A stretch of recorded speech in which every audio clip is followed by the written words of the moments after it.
This is a government that is being operated by people who are heartless, people who have stone hearts. These are not human beings. These are not human beings. I am saying this, Jed. It is there in the public domain. 3 Kenyans lost their lives in a very heinous manner. What else do you want me to tell you? Let us stop being pretentious as Kenyans. This is a time that we have sat down to reflect as a country, to pray genuinely to the mighty God and ask for forgiveness for the sins that we have committed as a people, as a government. There are stupid fellows that I will not even want to waste my minute engaging them. Let's move on. What gives him the idea that he can do as he wishes? This is not his personal house, this is not Sogoi. I think the president needs to stop being simplistic. Is there a vacuum post Raila? Play one clip where Ruto has spoken truthfully. A very good day to you and welcome to Philip Kisia Unscripted. My name is Jadiel Kabiro. It's always a joy, it's always an honor, it's always a privilege to have you joining us here for conversations to help building this country. We're recovering post-floods. President William Ruto has issued directives to government schools to be reopened on Monday. We're having a public holiday. How did we handle this disaster? How are we recovering post it? That is my conversation today with Philip Kisia, leadership and governance expert, former Nairobi town clerk, who's also the CEO of KICC. How are you doing, sir? Well, how am I doing? You've woken me out of bed to come and be in the studio when my president and friend has declared this day a public holiday. I hope you have some little budget to sort me out. I will sort you with some trees. We are planting trees. I'll give you some few trees on this tree growing day. Any highlights this week before we even get into our conversation? Jed, you're saying that the rains have subsided, may be true, but there are things that have really bothered me. You talked about 238 people having died. There are more than 238 that we've accounted for. The others maybe we've not accounted for, but there are more than now 238. I think it's close into 260. Those are very many human beings to lose. Okay? And if we were managing our country better, we probably would not have lost all those lives. But, you talked about my highlight this week. I watched a video this week of a mother in deep pain, crying, almost bleeding. I think it was Mama, the Mongeli family. They had lost a child of 5 years. And the way she described it was so heinous that a caterpillar, even just a djembe, going through your head is painful. You can imagine a caterpillar landing on a child's head, a 5-year-old innocent kid who had been left in the shanties because the mother had rushed to the shops, the pharmacy to get him medicine. This kid had dropped out of school. He met his death in such a cruel manner, 5-year-old child. The other one is, I think, Ivan or something. He, a 17-year-old Kenyan, not even an adult, who was, I think, trying to rescue some things from a place of worship where my president goes to every Sunday. He was going to rescue things from a church.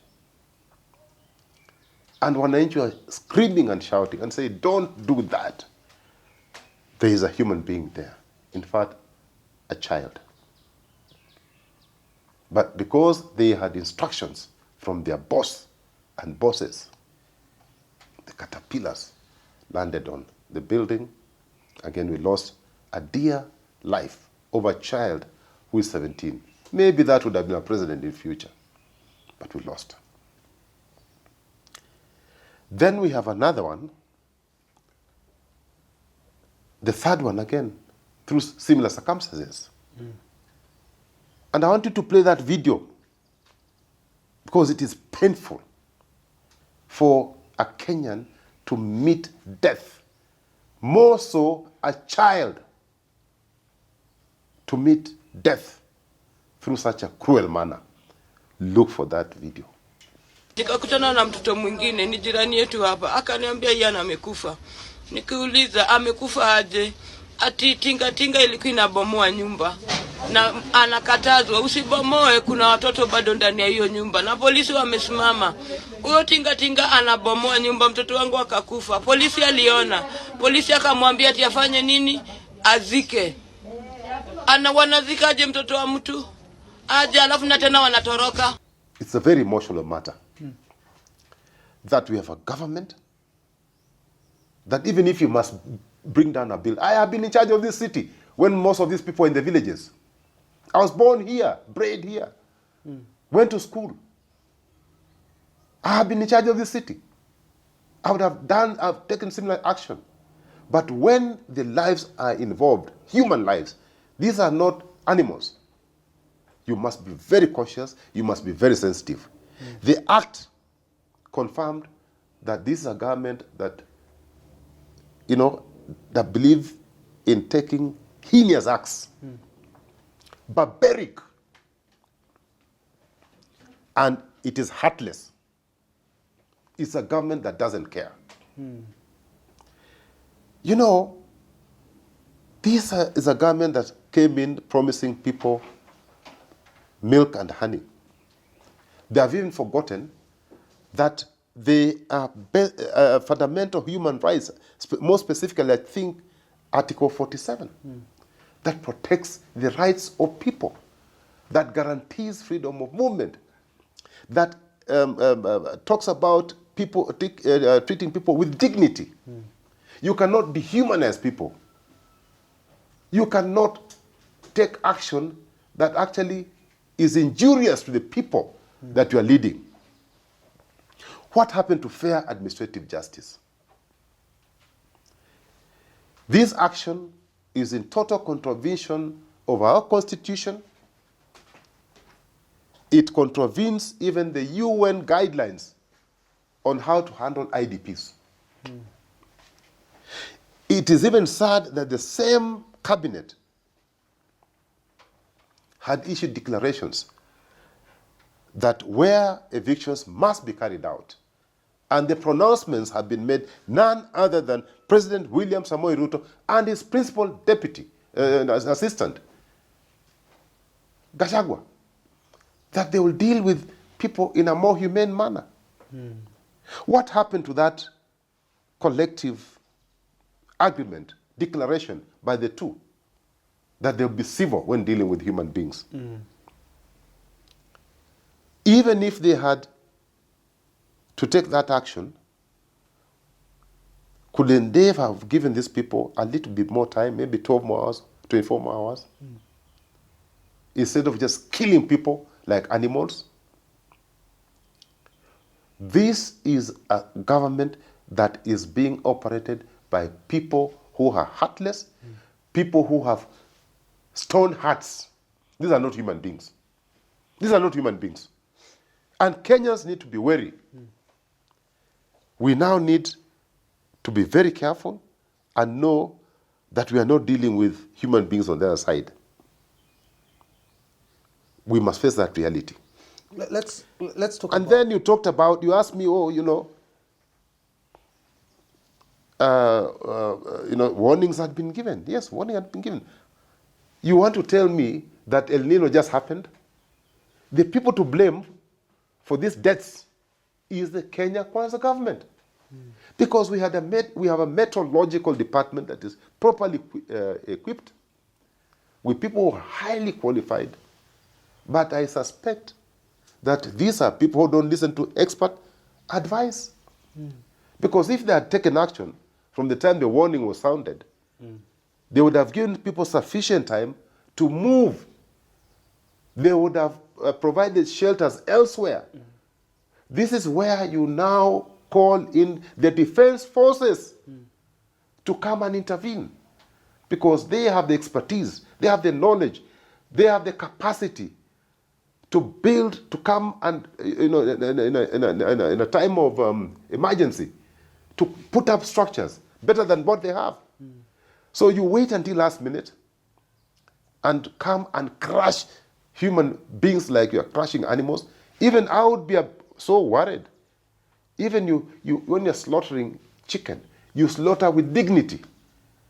You don't just take a panga and put it through because it's an animal. Do you genuinely believe that government wants to slaughter Kenyans? Come on, Kisia. I am saying this, Jed. It is there in the public domain. 3 Kenyans lost their lives in a very heinous manner. What else do you want me to tell you? Let us stop being pretentious as Kenyans. We must speak, and this is the time to speak. I will speak because 3 Kenyans, a child of 5 years, 17, have met their death in a very cruel manner. Nobody has spoken about it. We're going to speak about it. And I'm not scared. Because the truth shall set me free. Now we're looking at a national public holiday, tree growing day, according to government, to mourn the victims of flooding here in Kenya. First of all, what is the importance of declaring this holiday post these floods? Or is this just symbolic gesture for Kenyans to, recuperate? I don't want to dance on the graves of over 260 Kenyans who have lost their lives. So I hope that the holiday is in good faith. It is in good faith. But I have every reason to suspect that the holiday given is not in good faith. Because what we should have focused on is empathizing with people who have lost, families who have lost their dear ones, and seeing how, as Kenyans, we can all come together and help those families. I've not heard about a program that is addressing the 260 people who have lost their lives. Some of them are children, some of them are adults. How are we going to mitigate? How are we going to support these families through the trauma they're going through?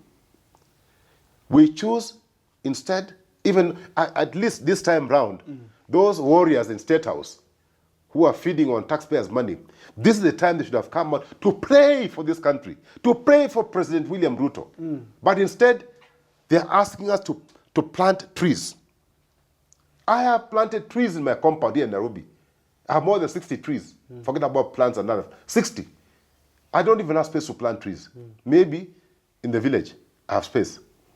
But is that the priority, to plant the trees? Can't we plant trees on any other different day, even on a weekend?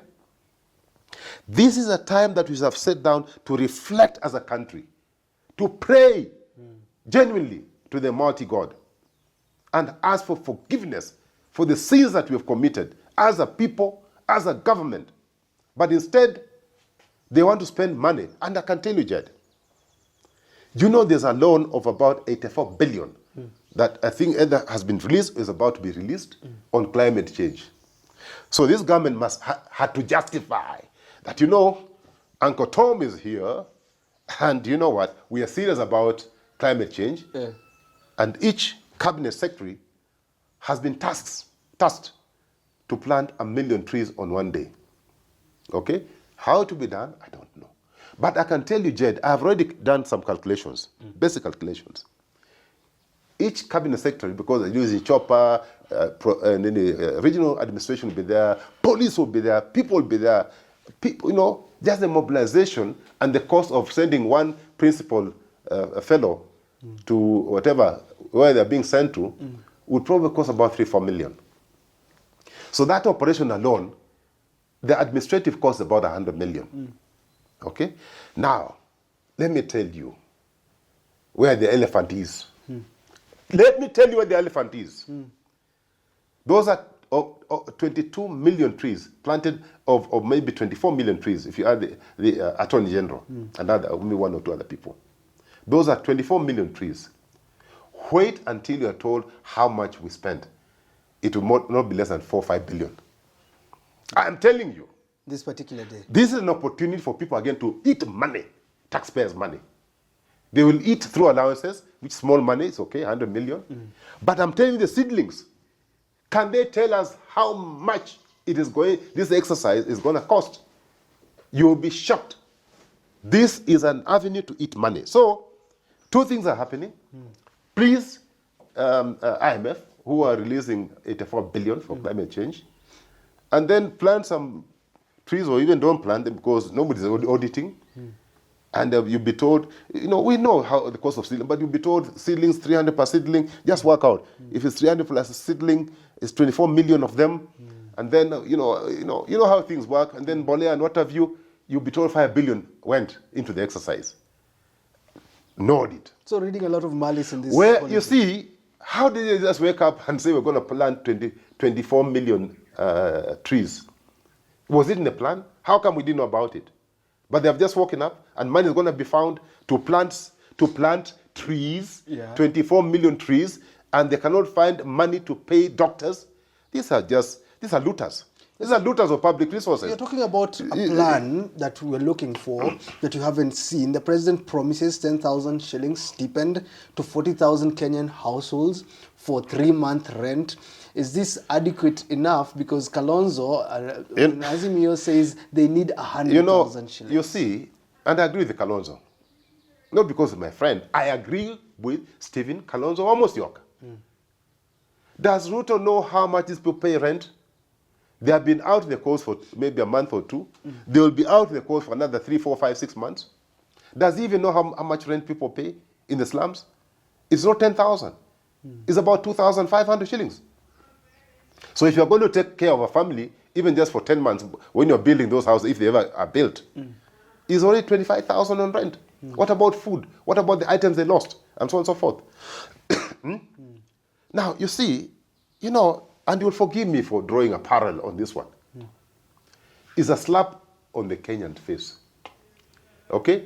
You are going to consume billions of shillings on things that don't make sense, on first lady, second lady, and renovating state house, and Kenyans are dying from hunger and what have you, and from flooding and what have you. The only thing you can come, and then after proposing giving Kenyans 10,000, you are busy spending money on state house. You are busy spending money to send some fellows around the country to plant trees.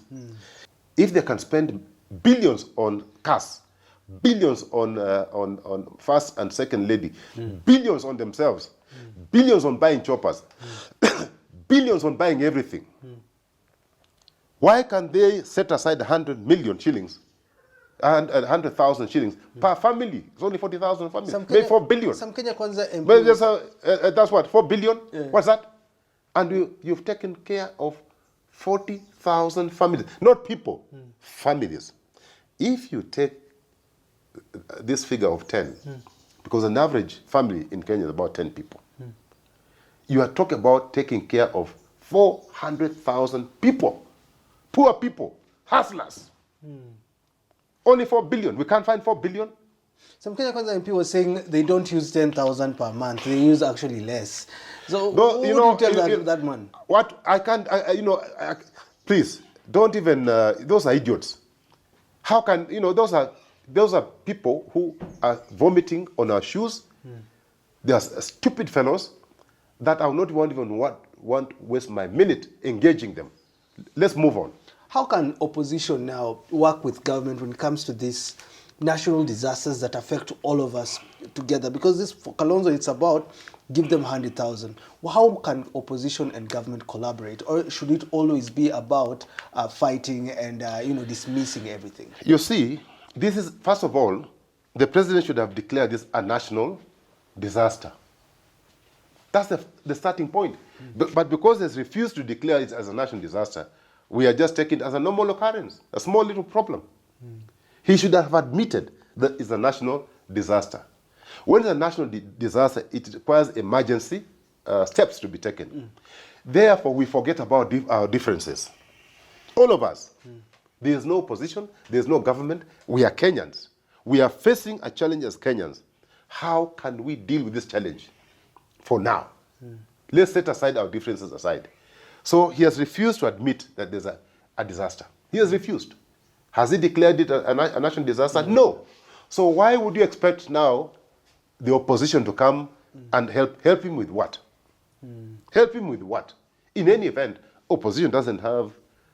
Opposition, they would have come in by saying, appealing to the international community, appealing to private sector, and telling these people that this is truly our problem.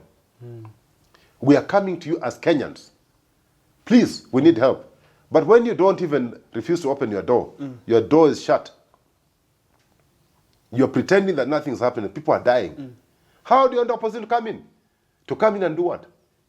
But you've not admitted as a president that there's a problem. What do you want us to do, my friend? The president also says that they're going to construct 5,000 affordable houses in Mathare area. Johnson Sakaja on Labor Day was saying this, we're looking at now the reason why we need this affordable housing. Because of floods, Kenyans' eyes have been opened. Talk to me about affordable housing dealing with such kind of natural disasters. You see, these are just looters. Looters. It's not about affordable housing. And affordable housing has nothing to do with the flooding. It has nothing. Yeah.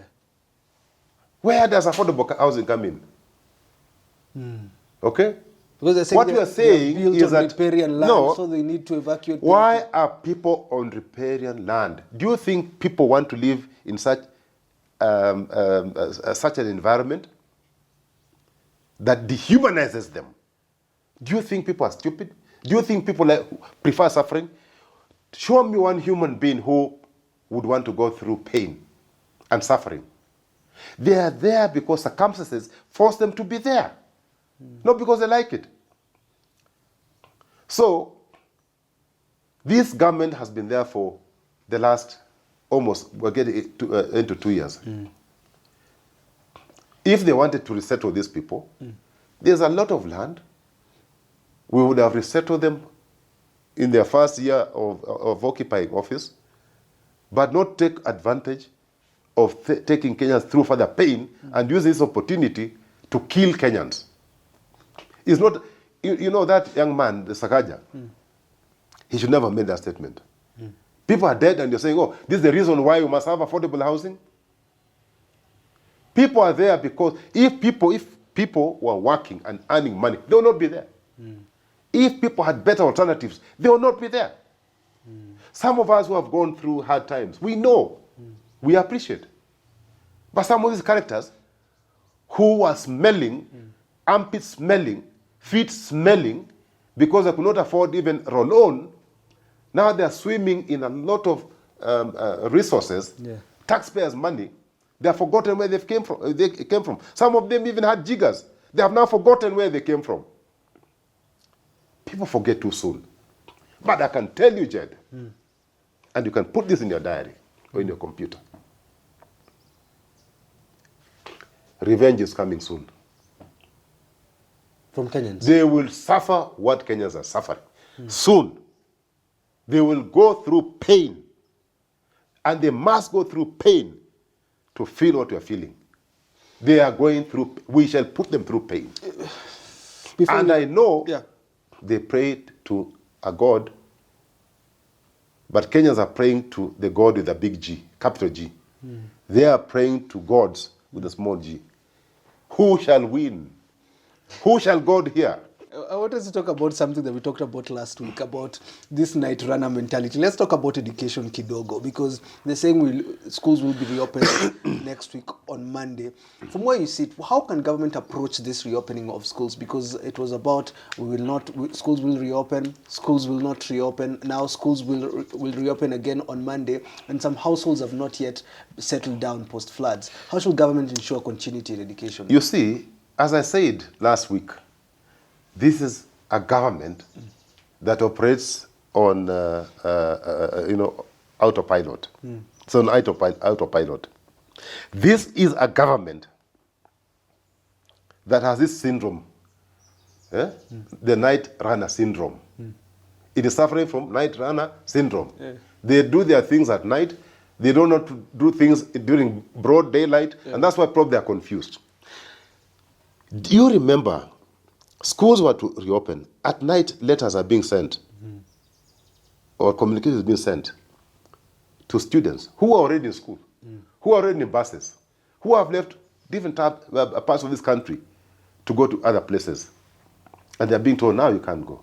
These are poor people who cannot afford. Maybe they sold chicken to get the transport. They sold whatever they had.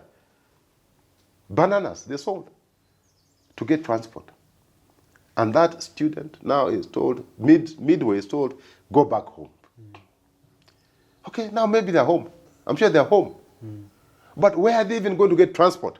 Because what they had in stock, chicken, bananas, whatever, avocados, were sold. Where are the children going to get, parents going to get money? Some of the books, uniform, were destroyed with the flooding. Destroyed. They don't have uniform. They don't have books. Worse still, the infrastructure for the schools has been destroyed. So to which schools are people going back to? Have those arrangements been made? Where are they going to? Are they going to study under trees and it's still raining? Have they really taken, analyzed the situation clearly and properly? Do they have feedback from the ground to say now it is safe? Infrastructure has been repaired, classrooms built, it is safe to come back? Or do they just want to make a statement, the Bwana Mukuba syndrome, that you know what, I don't care, it must happen, because it has happened before, because I've given other instructions. I gave instructions on demolition of the slums, they are demolished. They are demolished. Now I'm going to give instructions for people to go back to school. Wapende wasipende. Go to hell. Ushindwe kabisa. Utachomeka wewe. Let's wrap up with this. Specific actions. We want to help this country, we want to help this government, we want to help Kenyans that have been affected. What action should the president prioritize for us now as we are recovering from this national disaster? We've never had such a government from the independence. I saw Jomo Kenyatta as a small little child, but definitely I saw Moi ruling. I saw after Moi, Kibaki. I even saw Kamwana. But none of them were as heartless as this one. Mutu wa roho mbaya. How can you make that statement on his behalf that there's a national, and he has refused? So the first step, I said, declare this a national disaster and is an emergency, and let us accept assistance from private sector, from religious organizations, from our development partners, number one. Number two, let us rearrange, reorganize, rejig our budget and prioritize money to deal with these emerging challenges, particularly on food, shelter, education. Okay? Let us, we can do things like maybe buy even books. That's why we're calling our development partners, private sector, uniform. Okay? Let us accept there's a problem that we alone cannot stand and go through and, assist the families that are going through pain. Let us do the right thing by ensuring that at least we restore human dignity. Okay. Because when somebody has nothing to put on, when somebody has no shelter, when somebody has no food, you have dehumanized that person. He is no better than an animal. Please, the Kenya Kwanza government, treat Kenyans as human beings. Now, what a place to wrap up. Thank you so much for tuning into that conversation, a conversation about building back post-floods. For Philip Kisia, it's all about giving people dignity. That's his message to President William Ruto. Final message, Kisia. Now, Jed, you picked words from my mouth again. Kenyans are not animals. Kenyans are human beings. Treat them as human beings. Even animals. Nowadays, they have rights. You can't just put 1,000 chicken. Does it do that? Put 1,000 chicken on a bicycle and transport them. There are even rights for animals. Now there are even greater rights for human beings. Respect the Constitution on human rights, fundamental human rights. Because if you don't, my friend, because I want you to succeed. History has taught us. If it has not taught you, it has at least taught me. I have been around to see the way Gaddafi left office because of his perceived mistakes committed against other human beings. He could have done well, but I think he fell because of mistreating human beings. I have been long enough to see the way Idi Amin Dada left office. I've been around. I was not around when Hitler and how Hitler ended up, life ended up. But he eventually died. And I'm sure he died a miserable death. And nobody wants to refer to Hitler. Have you ever heard somebody, even his own children, great-grandchildren, saying that I'm a descendant of Hitler? Have you heard? Please, my friend. Please, my friend. I want you to succeed. Don't go down history as some of the people that I've mentioned. And there are many examples that we can give. But for today, stay with those ones. Well, what do you think about today's conversation? Are we building back better? How can government restore human dignity to those that have been affected by the floods?